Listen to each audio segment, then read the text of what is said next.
सत्यं वदिष्यामि तन्मामवतु तद्वक्तारमवतु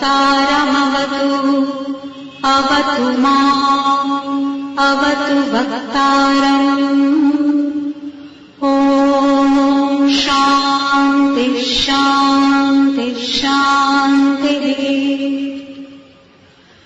ॐ भद्रं कर्णेभिः शृणुयाम देवाः भद्रं पश्येमाक्षभिर्यजत्राः स्थिरैरङ्गैस्तुष्टुवांसस्तनूभिः व्यशेम देवहितं यदायुः। स्वस्ति न इन्द्रो वृद्धश्रवाः स्वस्ति नः पूषा विश्ववेदाः स्वस्ति नस्तार्क्ष्यो वरिष्ठनेमिः स्वस्ति नो बृहस्पतिर्दधातु। ॐ शान्ति शान्ति शान्तिः। ॐ सहनावतु सहनौ भुनक्तु सह वीर्यं करवावहै तेजस्विनावधीतमस्तु मा विद्विषावहै। ॐ शान्ति शान्ति शान्तिः। अन्नाद् वै प्रजा प्रजायन्ते यकाशं पृथिवीक्षिता अथो अन्नेनैव जीवन्ति यथेनदपि यन्त्यन्ततः अन्नं हि भूतानां ज्येष्ठम् तस्मात् सर्व औषधमुच्यते।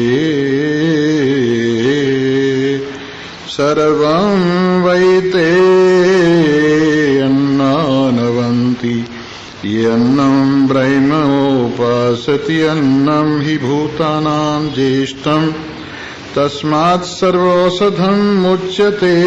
अन्नाद् भूतानि जायन्ते जातानि अन्नेन वर्धन्ते अद्यते अन्निशं ब्रह्मभूतानि तस्मादन्नं तदुच्यत। तस्माद्वा एतस्माद् अन्नरसमयात् अन्योन्यतरः आत्मा प्राणमयः तेनैष पूर्णः स वा एष पुरुषविदः एव तस्य पुरुषविदताम् अनवयं पुरुषविद तस्य प्राणम्। एवं शिरः व्यानो दक्षिणः पक्षः पानः उत्तरपक्षः आकाश आत्मा पृथिवी पुच्छं प्रतिष्ठा तदपि स श्लोको भवति। उपस्थित भाग्यवान श्रोता वृंद, भगवान की असीम महान महती विशेष सर्वोपरि निश्चल निष्कपट सदैव विराजमान वर्तमान कृपा के फल स्वरूप आप आइए निज रस का अमृत पान करके परम तृप्त हो जाइए। दो प्रकार की तृप्तियां होती हैं। एक तो सांसारिक पदार्थों से जो तृप्ति होती है वो फिर अतृप्ति में बदल जाती है। वो तृप्ति सदा कायम नहीं रहती है। लेकिन जो परमात्मा से, अपनी वास्तविकता से, आनंद स्वरूप नारायण से, रस रूप नारायण से जो अपने आप में तृप्ति होती है, वो तृप्ति सदा रहने वाली है। वो तृप्ति निर्विषय तृप्ति है, वो तृप्ति निर्विकल्प तृप्ति है, वो तृप्ति सजातीय विजातीय स्वगत भेद रहित केवल तृप्ति है। और ऐसी तृप्ति अपने आप में विराजमान किसी किसी भाग्यवान श्रोता को प्राप्त होती है। कल हम बता रहे थे, मुमुक्षु जब महान पुरुषों के चरणों में बैठकर इस वेदांत के ज्ञान का श्रवण करता है तो उसे 2-3 बातों का ध्यान रखना चाहिए। एक तो यहां बैठे बैठे पिछली बातों का स्मरण न करे और वर्तमान में निर्विषयता का भाव रहे और भविष्य की कल्पनाओं में अपने आप को न जाने देवे। ये 3 बातें यहाँ श्रोता को परम आवश्यक हैं। बीती हुई बातों को, पिछली बातों को सुनने में विघ्न डालने वाली हैं, इसलिए आड़े न आने देवे। वर्तमान में जो विषयों का जाल है वो बांधने वाला है, मिथ्या है, राग द्वेष प्रदान करने वाला है, संघर्षण का हेतु है। इसलिए वर्तमान में अपने मन को विषयों की ओर न जाने देवे। भविष्य के लिए लेश मात्र चिंता न करे। भविष्य की चिंता स्वयमेव करेगा। तुम्हारा स्वरूप केवल वर्तमान है। जो बीत गया है वो सब भूत है, जो आगे आने वाला है वो सब प्रेत है। केवल मात्र वास्तविकता वर्तमान की है और वर्तमान आपसे अलग और कुछ नहीं है।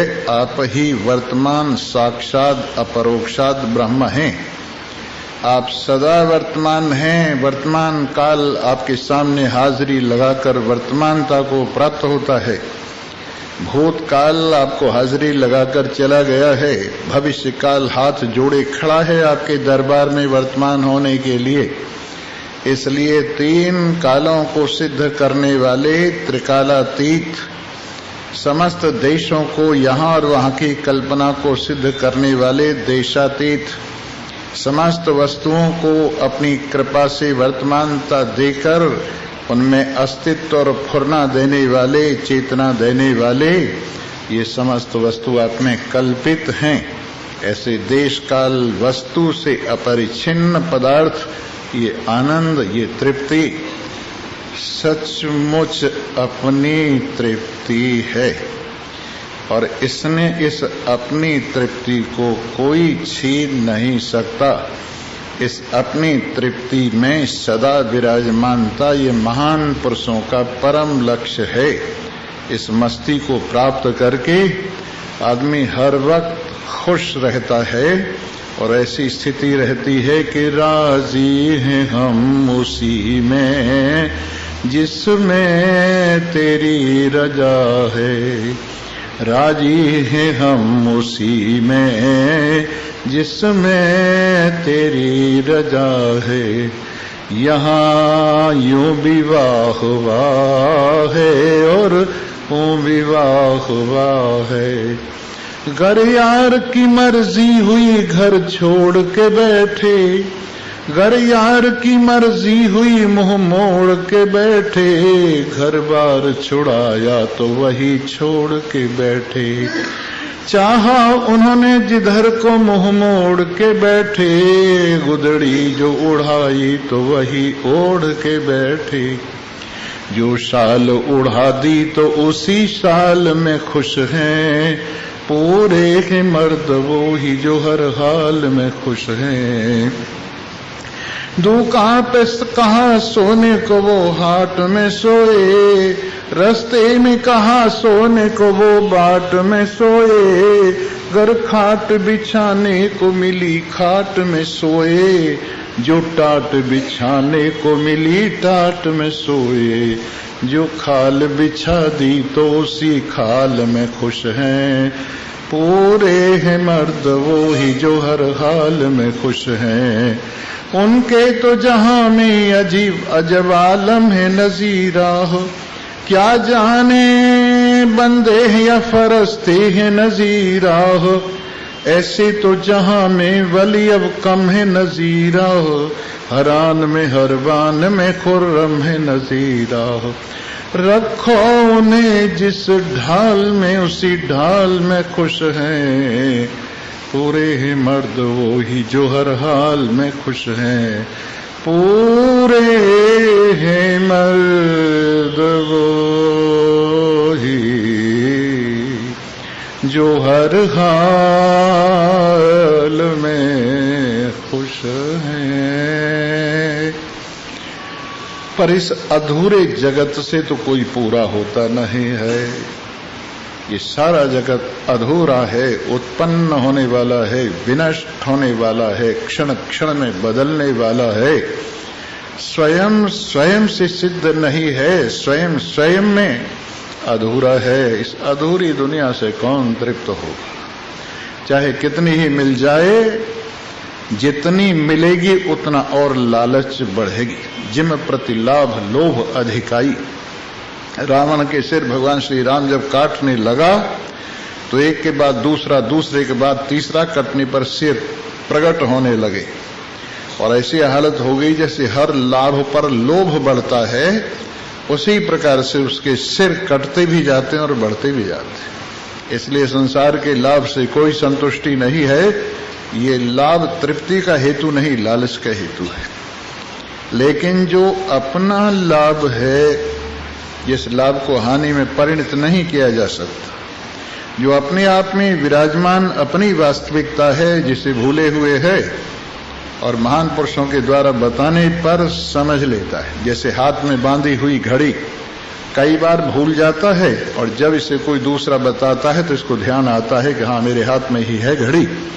उसी प्रकार परमात्मा को हर कोई अपने आप में भूला हुआ है, और परमात्मा को या तो शरीर के झाड़ों में छिपा रखा है हमने, या ज्ञानेन्द्रिय कर्मेंद्रिय प्राण अंतःकरण के झाड़ों में छिपा रखा है, या ना समझी के अंधेरे में अपने आप को खोई बैठे हैं, या माया का नशा करके अपने आप को भिगोई बैठे हैं।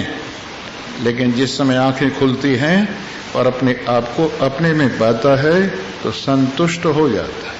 और ऐसी हालत हो गई कि मेरा हीरा हीराना कचरे में, मेरा हीरा हीराना कचरे में, मेरा हीरा हीराना कचरे में, मेरा हीरा हीराना कचरे में, मेरा हीरा हीराना कचरे में। कोई पूरब ढूंढे, कोई पश्चिम ढूंढे, कोई ढूंढे पानी पत्थरे में, मेरा हीरा हीराना कचरे में। इस शरीर के कचरे में ही, इस कचरे की टोकरी में ही हमने अपने हीरा को छुपा दिया, क्या है भुला दिया है। लेकिन यदि इस कचरे को, बोलो सच्चिदानंद भगवान की जय, रुकिए मत, आगे बढ़ते जाइए, रुकिए मत, बोलो सच्चिदानंद भगवान। कथा में आओ, धीरे धीरे अपने आप अपनी जगह पकड़ते जाओ, बैठते जाओ चुपचाप, बोलो सच्चिदानंद भगवान। जी हाँ, कचरे की बात हो रही थी। तो इस मैं की टोकरी में जो कचरा पड़ा हुआ है, आप देख रहे हैं शरीर का कचरा है, और यही हम आपको बताने जा रहे हैं। अन्न में कोष, प्राण में कोष, मनो में कोष, विज्ञान में कोष और आनंद में कोष। इन 5 कोशों की चर्चा ही होने जा रही है, जिसमें कल अन्नमय कोश की थोड़ी सी चर्चा हुई थी और उसमें बताया था ये स्थूल शरीर अन्नमय कोश है। अन्न से ये उत्पन्न होता है, अन्न से ये बढ़ता है, अन्न से ये जीवित रहता है और अंत में अन्न में ही जाकर मिल जाता है। इसको अन्नमय कोश कहते हैं। और आप देख रहे हैं इसका सिर, आप देख रहे हैं ये सिर है, इधर उत्तर पक्ष है, इधर दक्षिण पक्ष है और इसकी पीठ जो है वो इसकी प्रतिष्ठा है। इस प्रकार से ये अन्नमय कोश हम सब इसको लिए फिरते हैं। पर अब आगे हम बताएंगे कि अन्नमय कोश वैसे अपनी जगह पर बहुत कीमती है, अन्न की बहुत बड़ी महिमा है। और हम कभी कभी कीर्तन में सुनाया करते हैं, तुलसी या संसार में कर लीजिए 2 काम, देने को टुकड़ा भला लेने को हरिना। तुलसी या संसार में कर लीजिए 2 काम, 2 काम जरूर करते रहना चाहिए, एक लेने का और एक देने का। तो लेने का काम क्या है? भगवान का नाम। और देने का काम क्या है? अन्न। ये 2 चीजें लेने देने में बनी रहनी चाहिए। देने को टुकड़ा भला, लेने को हरिना। अन्न की बहुत बड़ी महिमा है, अन्न से सारा खेल चल रहा है। और ये आज अन्न की महिमा सुनिए, अन्नाद वही प्रजा प्रजायन्ते। अन्न से ही सारी प्रजा पैदा होती है। या काष्ठन पृथ्वी श्रिता, जो कुछ भी पृथ्वी पर टिका हुआ है, पृथ्वी के आश्रित है, वो अन्ने नैव जीवंती, वो सब का सब विशेष रूप से जल भी हो और अन्न से ही ये सब का सब जीवित रहता है और अंत में अन्न में ही मिल जाता है। इस तरह से अन्न को संसार में बहुत श्रेष्ठ माना गया है। इसलिए अन्न औषध है, जीने के लिए सबसे बड़ी दवा अन्न है। आप दुनिया भर की दवा खाते हैं, पर अन्न ठीक तरह से प्रयोग करते रहें तो आपको और औषध खाने की जरूरत नहीं पड़ती है। इसलिए सब लोग अन्न की स्तुति करते हैं।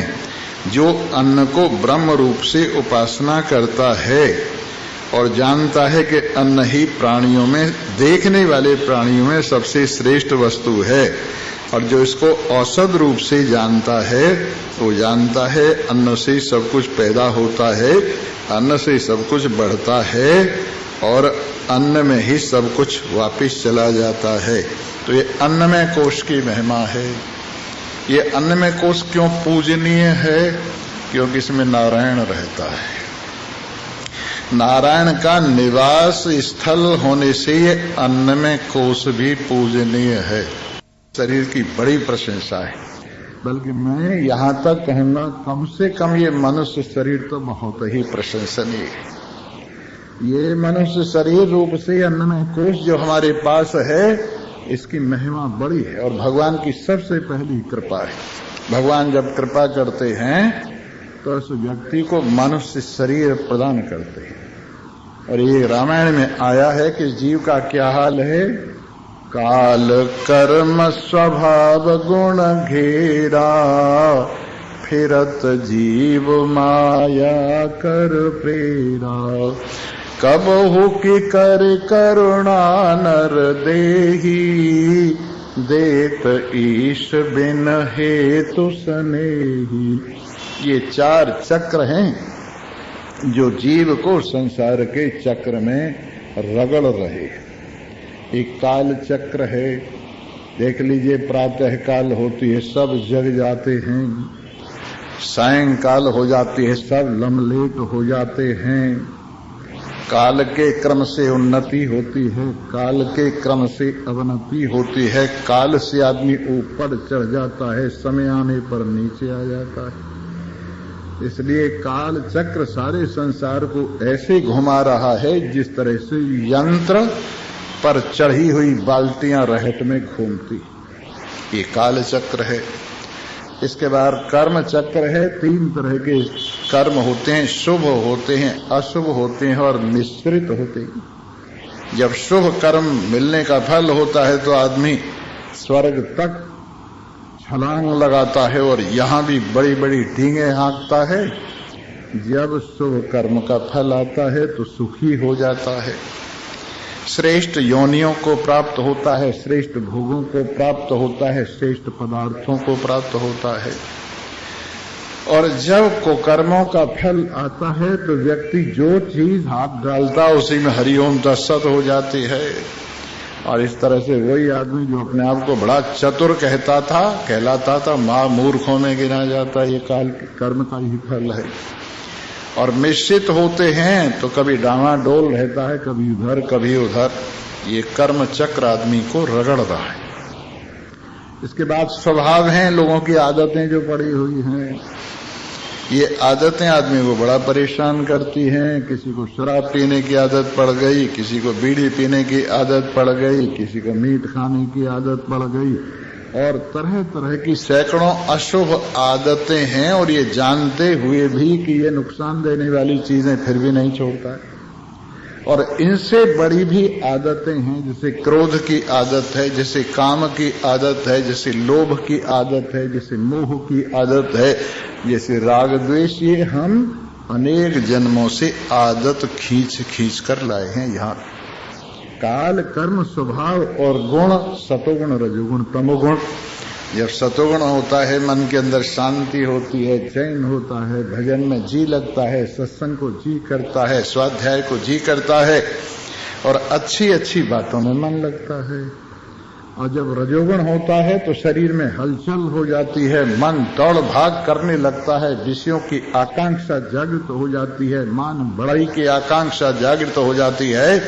और आदमी रजोगुण के द्वारा बस यूं समझिए भगाया ही रहता है। और जब तमोगुण आता है तो प्रमादी हो जाता है, आलसी हो जाता है और कुछ भी न करने में सोचता है, क्या रखा है, पड़े रहो पत्थर की तरह से। ये तीनों गुणों का चक्र है। तो काल, कर्म, स्वभाव, गुण, इनसे घिरा हुआ जीव अनेक जन्मों से धक्के खाता फिरता है। तो भगवान कृपा करते हैं और सबसे पहली कृपा ये है, कबहू की करे करुणा नर देही, देत ईश बिन हेतु सनेही। कभी कृपा होती है अहेतु की कृपा, दया के धाम, करुणा के धाम अपने जिगर के टुकड़े को जब दुख उठाते देखते हैं तो मनुष्य शरीर की नाव प्रदान कर देते, बेटा इस पर बैठकर तू पार हो। कबहू की करे करुणा नर देही, देत ईश बिन हेतु सनेही। ये पहली कृपा है। दूसरी कृपा है मुमुक्षुता माने मुक्ति की इच्छा। पाव देव एहि मार्ग सोई, जाते कृपा राम की होई। इस रास्ते पर, परमार्थ के रास्ते पर कौन आता है? जिस पर भगवान की कृपा होती है तभी आता है। जब तक न चाहे यार कोई आ नहीं सकता, जो आ गया एक बार वो फिर जा नहीं सकता। जब तक न चाहे यार कोई आ नहीं सकता, जो आ गया एक बार वो फिर जा नहीं सकता। ये भगवान की कृपा ही है। इस संसार की भाग दौड़ में, संसार के संघर्षण में से हम निकलकर शुभ स्थल, शांत स्थल, इस संसार के जलते हुए रेगिस्तान में विराजमान इस नखलिस्तान में आए हैं।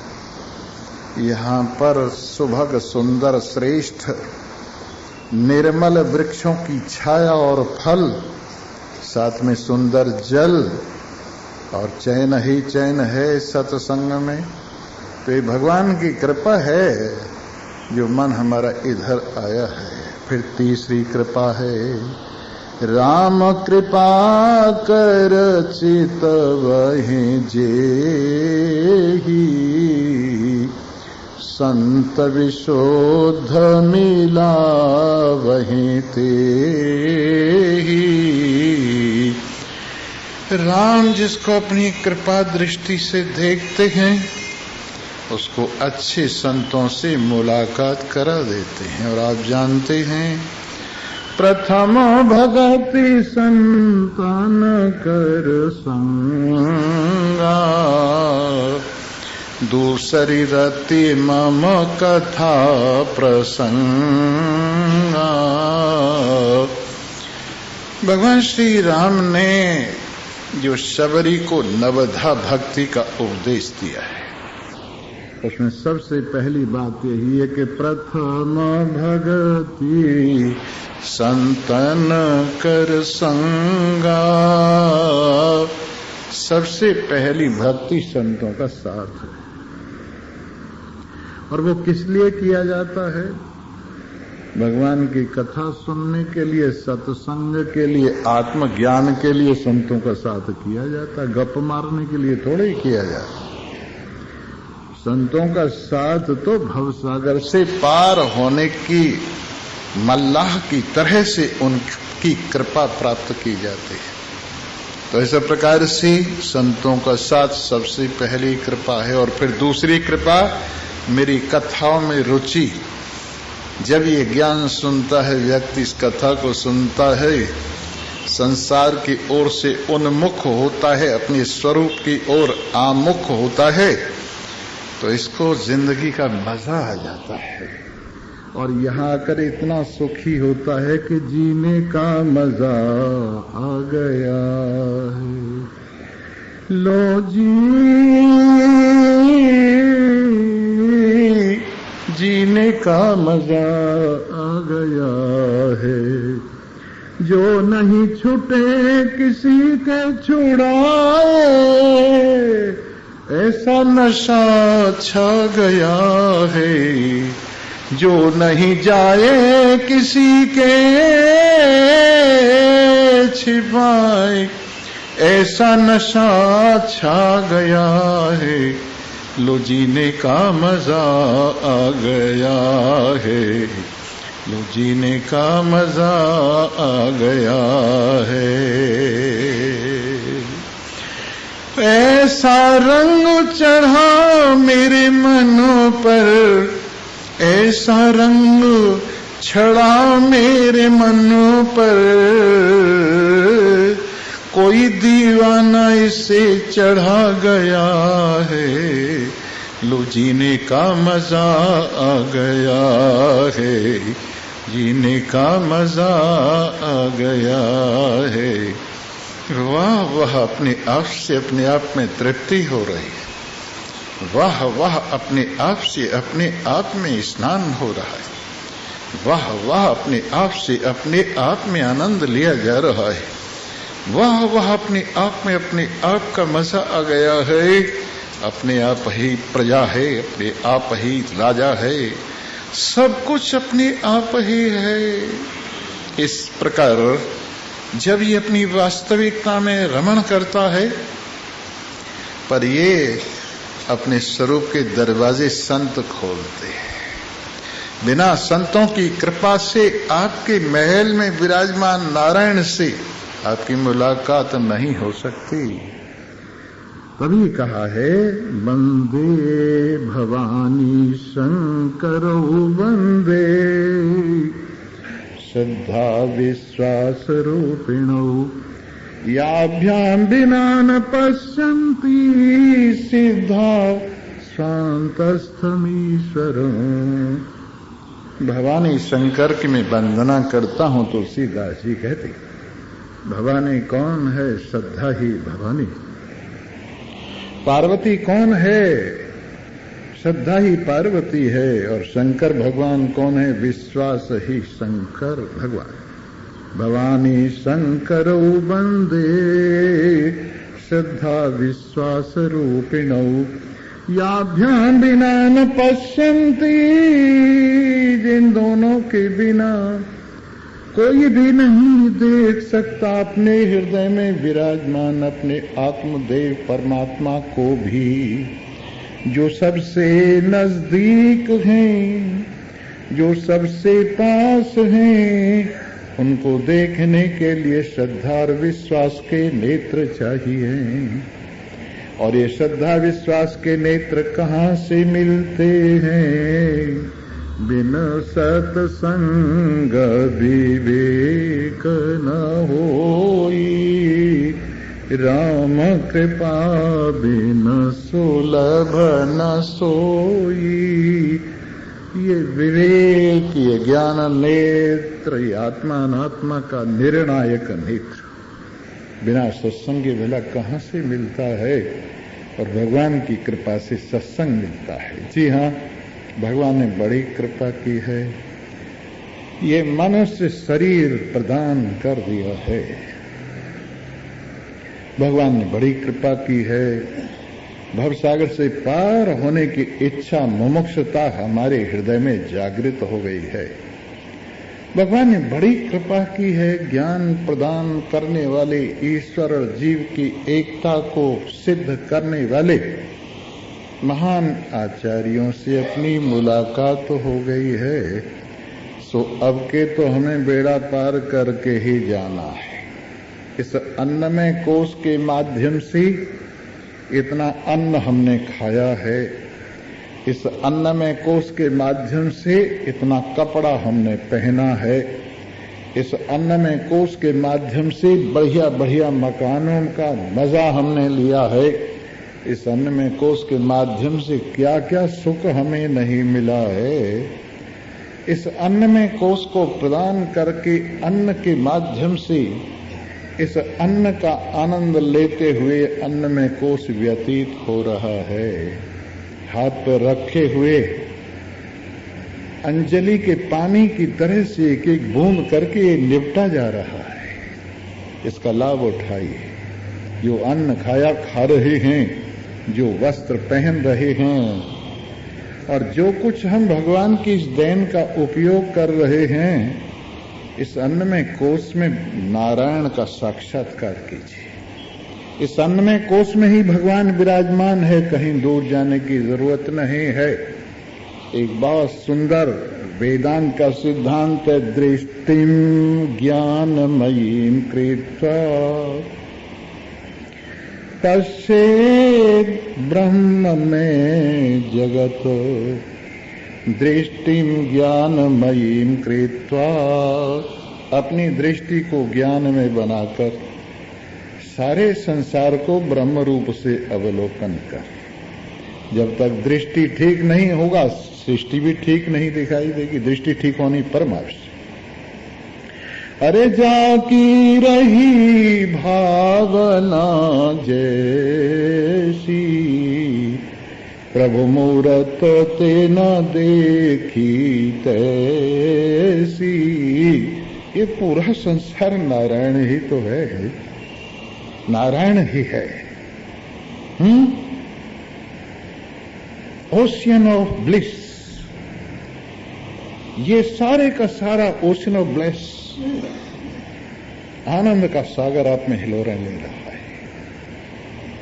देखो तो सब कुछ इसमें है, समझो तो कुछ भी इसमें नहीं है। देखो तो सब कुछ इसमें है, और यदि समझो तो कुछ भी इसमें नहीं, केवल यही है।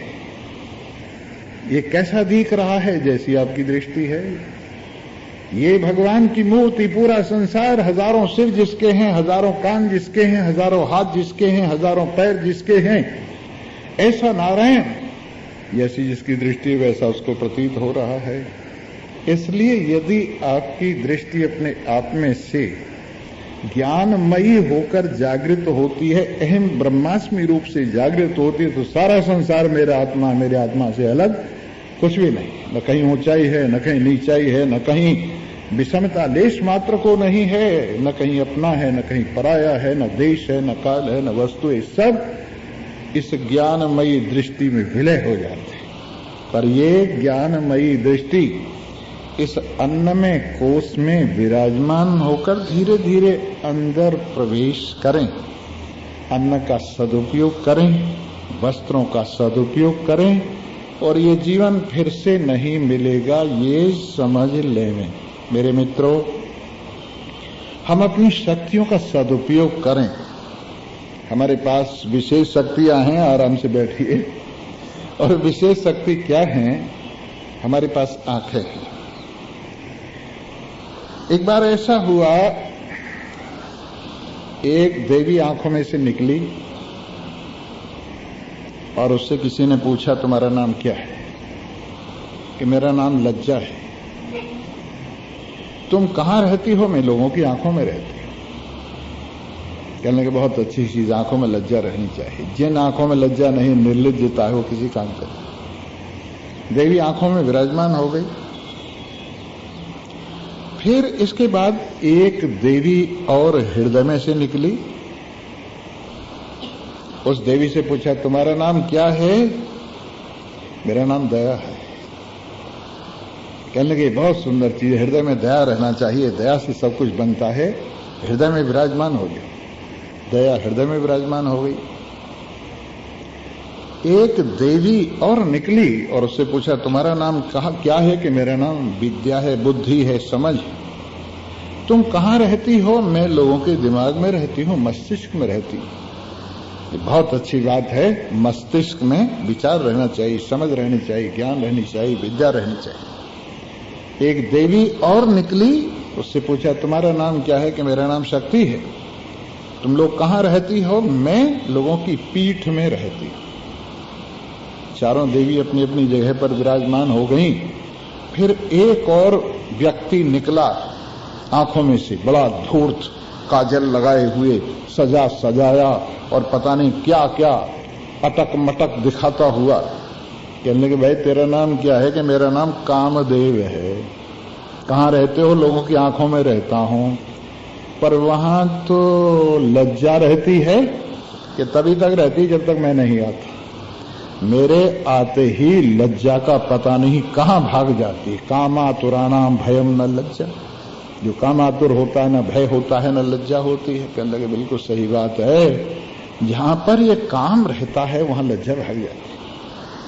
इसके बाद एक आदमी और निकला हृदय में से, और पीछे सोने चांदी की गठरी लटकाए हुए, आगे हीरे मोती जवाहरात पहने हुए, दाहिने हाथ में नोटों का ढेर लिए हुए, बाएं हाथ में और सामान लिए हुए।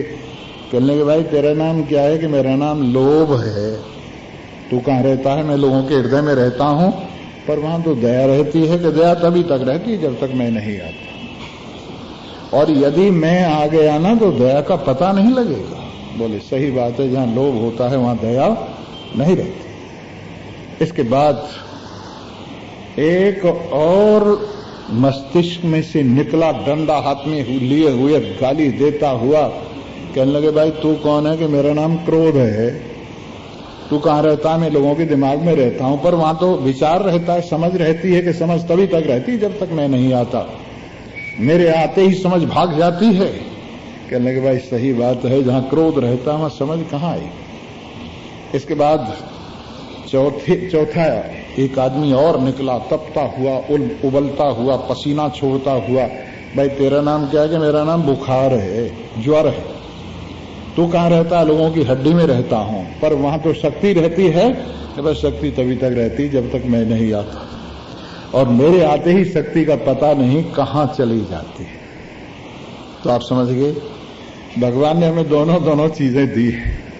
जहां लज्जा दी है वहां गड़बड़ी काम भी दिया हुआ है। जहां दान की भावना है, जहां दया है, वहां पर लोभ भी दे रखा है, और जहां पर शक्ति है वहां पर बीमारी भी दे रखी है, और जहां पर विचार है, समझ है, वहां क्रोध भी दे रखा है। हमें चाहिए इस अन्नमय कोष में इन सब चीजों से अपने आप का बेड़ा पार करके पहली वस्तुओं का सेवन करें।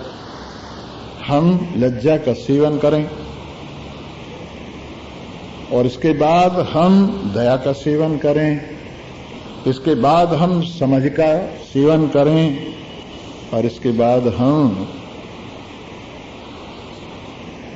निरोगता का सेवन करें। और इस प्रकार से इस अन्नमय कोश के माध्यम से हम इस अन्नमय कोश को भगवान का मंदिर समझकर अंदर से अंदर प्रवेश करें। आज तो मैं तुम्हें अन्नमय कोश से जरा सा अंदर ले चलता हूं और कहते हैं तस्माद वाये तस्माद अन्न रसमयात अन्यो अंतर आत्मा प्राणमय। इस अन्नमय कोश के भीतर घुसिए, आपको अपने घर में ले चल रहा हूं। किसी और के घर में मत घुसिएगा, अपना घर है, बेफिक्री से आ जाइएगा। और एक पौड़ी के बाद दूसरा मकान, दूसरे मकान के बाद फिर एक पौड़ी, फिर एक मकान, ऐसे अंदर से अंदर प्रवेश करते जाइएगा। तो इस अन्न रस में जो हमारा शरीर है अन्नमय कोश, इसके अंदर एक इसका आत्मा जो इसको जीवन देता है। ये स्थूल शरीर प्राण की वजह से ही भागा फिरता है। अगर इसमें प्राण न होता तो कुछ भी न होता। प्राण जो है इसका जीवन है, प्राण की वजह से ये दौड़ रहा है, इसलिए इसका आत्मा प्राणमय कोश है। और फिर प्राणमय कोश में आत्मा है। प्राणमय कोश भी बड़ा बंधनीय है।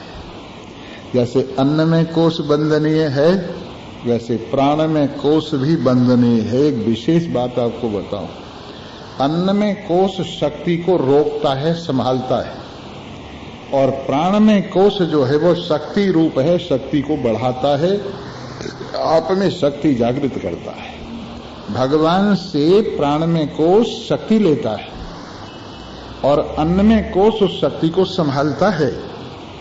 इसलिए ये प्राणमय कोश अन्नमय कोश को शक्ति देने वाला है। और अगर ये प्राणमय कोश न होता तो अन्नमय कोश में कुछ भी जान न होती।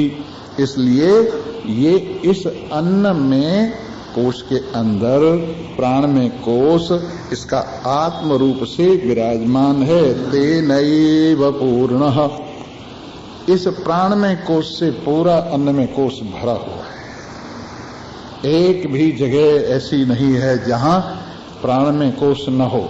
अगर इसकी व्याख्या सुननी तो सुन लो, जरा सी बात है। ऊपर प्राण रहता है, जो कुछ भी हम खाते पीते हैं अंदर प्राण ले जाता है। नीचे अपान रहता है, मलमूत्र छोड़ने की वजह अपान ही है। बीच में समान रहता है, जो प्राण और अपान को बांध के रखता है। प्राण अपान दोनों की संधि है, जिसको नाभि कहते हैं। ऊपर से प्राण आता है, नीचे से अपान, इन दोनों का योग जहां होता है वहां समान रहता है। और हमारी नस नाड़ियों में व्यान दौड़ता है। और जब हमारे हृदय में ये ब्लड जो है प्योरीफाइड हो जाता है ऑक्सीजन मिलके, तो इसको ये व्यान प्राण ही धमनियों के माध्यम से बाहर की ओर ले जाता है। और फिर जब वहां कार्बन डाइऑक्साइड मिल जाती है तो उसको शिराओं के माध्यम से ये व्यान ही वापस लाता है। तो इस व्यान का काम है ब्लड को बाहर ले जाना और अंदर की ओर लाना धमनियों से और शिराओं से। और साथ साथ में ये जो हमारे हृदय है, इसके साथ में जो श्वास ली जाती है वो हृदय में पहुंचती है, उससे प्योरीफाई होता है और बाहर आ जाता है। और उठने और बैठने की क्रिया उदान से होती है। छींक और जम्हाई उदान की वजह से आती है। और जब ये शरीर छोड़ता है तो इसका सूक्ष्म शरीर प्राण का सहारा लेकर ही दूसरे शरीर में जाता है, इसका उदान का सहारा लेकर। यानी हम लोगों का सूक्ष्म शरीर, ये भी अच्छी तरह से सुन लो, 3 शरीर हैं, 5 कोश और 3 शरीर, केवल कहने का फर्क है। जो हमारा पहला शरीर है, जो हमारे पास ये स्थूल शरीर है, इसके अंदर एक अन्नमय कोश रहता है बस। और जो सूक्ष्म शरीर है उसमें 3 कोश रहते हैं। सूक्ष्म शरीर में प्राणमय कोश रहता है जिसमें प्राण और पांचों कर्मेंद्रियां हैं, और इसके अंदर मनोमय कोश रहता है जिसके अंदर 5 ज्ञानेंद्रियां और मन है। इसी के अंदर विज्ञानमय कोश रहता है जिसमें बुद्धि और 5 ज्ञानेंद्रियां हैं। ज्ञानेंद्रियां दोनों जगह मिलती हैं, मन के साथ मनोमय कोश बनाती हैं और बुद्धि के साथ विज्ञानमय कोश बनाती है। इस तरह से ये 3 कोश इस सूक्ष्म शरीर में निवास करते हैं, और कारण शरीर के अंदर आनंदमय कोश रहता है। 3 शरीरों की व्याख्या छांदोग्य उपनिषद के 7वें अध्याय में 8वें अध्याय में की है, जहां प्रजापति ने ज्ञान दिया है इंद्र को। और इन 5 कोशों की व्यवस्था आप यहीं सुन रहे हैं। इस तरह से चाहे 3 शरीर कहिए, चाहे 5 कोश कहिए, केवल कहने का अंतर है। तो बात चल रही थी, ये प्राण इस स्थूल शरीर में, पूरे शरीर में निवास करता है, और इस प्रकार से उसका पूरे शरीर में विवेचन करते हैं। तस्य रुचाविष्टान अन्वयम, ये जो पुरुष विध है, अन्वय माने इसका विशेष व्याख्यान पुरुष विधि रूप से यह है, तस्य प्राण एव शिरः, प्राण ऊपर वाला हिस्सा है इसलिए सिर है, व्यान दक्षिण वाला पक्ष है, अपान उत्तर वाला पक्ष है, और आकाश इसका आत्मा है, और पृथ्वी इसकी प्रतिष्ठा है, क्योंकि पृथ्वी को लेकर ही टिका हुआ है और आकाश में विराजमान है। तदप्येष श्लोको भवति।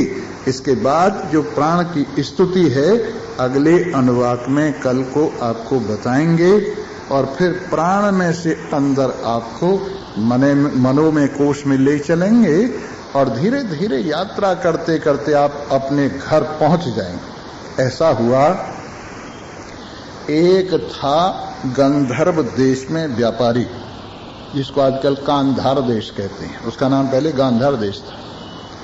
और उस गांधार देश में बहुत अच्छी जमीन है, वहां पर अच्छे से अच्छे पदार्थ पैदा होते हैं, जितने मेवे आप खाते हो सब उधर से आते हैं।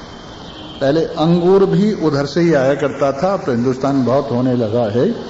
अनार भी पहले उधर से आता था, अब हिंदुस्तान में बहुत होने लगा है। लेकिन वहां से अब भी कई चीज ऐसी आती है जो यहाँ बढ़िया नहीं होती है। जैसे किशमिश आप खाते हैं तो खुरासानी किशमिश बढ़िया मानी जाती, जो यहाँ अभी पैदा नहीं हुई है। कहने का तात्पर्य, ऐसा सुंदर देश है, वहां पर एक व्यापारी रहता था। कुछ ठगों ने उसको पकड़ लिया और उसकी आंख पर पट्टी बांधी और गांधार देश से लाकर उसको पांचाल देश में ले आया। और पांचाल देश पंजाब देश यही है जिसमें 5 जल बहते हैं, 5 नदियां बहती हैं, इसलिए उसको पंजाब कहा जाता। पंच आब माने जल, और वो नदियां आपने सुनी होगी, सतलज, ब्यास, रावी, चुनाव, झेलम, और कौन सी रह गई? वो तो मैंने कहा, सतलज, ब्यास, रावी, चुनाव, झेलम पूरी हो गई। इस तरह से 5 नदी पंजाब में बहती। सिंध नदी थोड़ा आगे होती है पंजाब से, और वो फ्रंटियर से सीधी निकल करके सिंध देश में चली जाती है, उसको अटक कहा जाता है। सिंध नदी को वहां अटक बोलते हैं। तो पांचाल देश में उस व्यक्ति को लाके छोड़ दिया।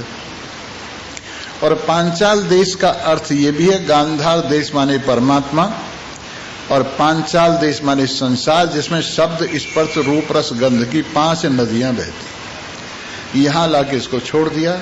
इसकी आंखें बंधी हुई हैं, इसके हाथ बंधे हुए हैं, बड़ा परेशान हो रहा है। इसकी दुर्दशा को एक महान पुरुष ने देखा और देखकर कहा, भाई देखो कितना सुंदर व्यक्ति है, कितना अच्छा है, कितना कष्ट उठा रहा है। पहले हाथ खोल दिए उसके, फिर उसकी आंखें खोल दी और कहा, जा तू अपने देश चला जा। कि मैं अपने देश कैसे जाऊं कि अबाउट टर्न हो जा, जिधर अब तेरा मुंह है इधर पीठ कर ले और मुंह दूसरी तरफ कर ले, और वो अबाउट टर्न हो गया। अबाउट टर्न होते ही सबसे पहले वो इस भूत नगरी में आया और पूछने लगा, भाई ये कौन सा देश है कि भूत नगरी है, इसमें 5 भूत रहते। फिर उसने और आगे यात्रा की अंदर की तरफ को। फिर वो देवनगरी में आया। कहने लगे भाई ये क्या है कि सूक्ष्म शरीर है, इसमें 5 ज्ञानेंद्रियों के देवता, 5 कर्मेंद्रियों के देवता, 5 प्राणों अंतःकरण के देवता रहते हैं, ये देवनगरी है। और फिर उसके बाद में वहां से उसने एक नगरी और देखी, अंधेर नगरी, जो कारण शरीर है, और उससे पार उसे अपना दीपक दिखाई दिया और सीधा चला गया। जिस तरह से खोजते खोजते पांचाल देश में से व्यक्ति गांधार देश में चला गया, उसी प्रकार आप भी संसार के इस पंजाब से अपने स्वरूप गांधार में पूछ पूछ कर, जान जान कर आ जाइए। और इस तरह से आप अपने रस का पान कीजिए। बाकी कल को अब मैं एक भजन सुनाता हूँ और इसके बाद आप लोग, वैसे घर तो यही है, पर जाओ तुम अपने घर चले जाना कहीं, फिर यहाँ भीड़ भाड़ करो। बोलो सच्चिदानंद भगवान की। आइए एक भजन सुनाता हूँ, बहुत बढ़िया भजन सुनाऊंगा, मजा आ जाएगा। हमारी हमको है प्रणाम, हमारी हमको है। कोई नहीं बोल रहा है, अपने आप को भी नमस्कार नहीं कर सकते। मैं कौन सा अपने को करवा रहा हूं? और जो तुमने अपने आप को नमस्कार कर ली तो मुझे पहुंच जाएगी, अलग से करने की जरूरत नहीं रहेगी। हमारी हमको है प्रणाम, हमारी हमको मंदिर हम हैं, मूरत हम हैं, मंदिर हम हैं, मूरत हम। अचल बिराजे राम, अचल बिराजे राम, हमारी हमको है प्रणाम, हमारी हमको है। हम ही पुजारी दीपक थाली, हम ही पुजारी दीपक, पूजे प्रातः शाम, पूजे प्रातः। हम ही अपना करें कीर्तन, हम ही अपना करें कीर्तन, जपते अपना नाम। हमारी हमको है प्रणाम, हमारी हमको है। हम ही शंख घंट घड़ नावल, हम ही शंख घंट घड़ नावल, धूप जले है ललाम। हम ही चंदन, हम ही पानी, हम ही चंदन, हम ही तिलक लगावे श्याम। हमारी हमको है प्रणाम, हमारी हमको है। हम ही भोग प्रसाद फूल फल, हम ही भोग प्रसाद फूल फल, हम ही चढ़ावे दाम, हम ही चढ़ावे दाम। हम ही लेते, हम ही देते, हम ही लेते, हम ही देते, हम ही संभाले काम। हमारी हमको है प्रणाम, हमारी हमको। इन्हीं शब्दों के साथ शनिश्चर विदा हो गया। कल को इतवार है, शनिश्चर के बाद इतवार माने यकीन आता है। सर्वे भवन्तु सुखिनः, सर्वे सन्तु, सर्वे भद्राणि पश्यन्तु, मा कश्चित् दुःखभाग् भवेत्।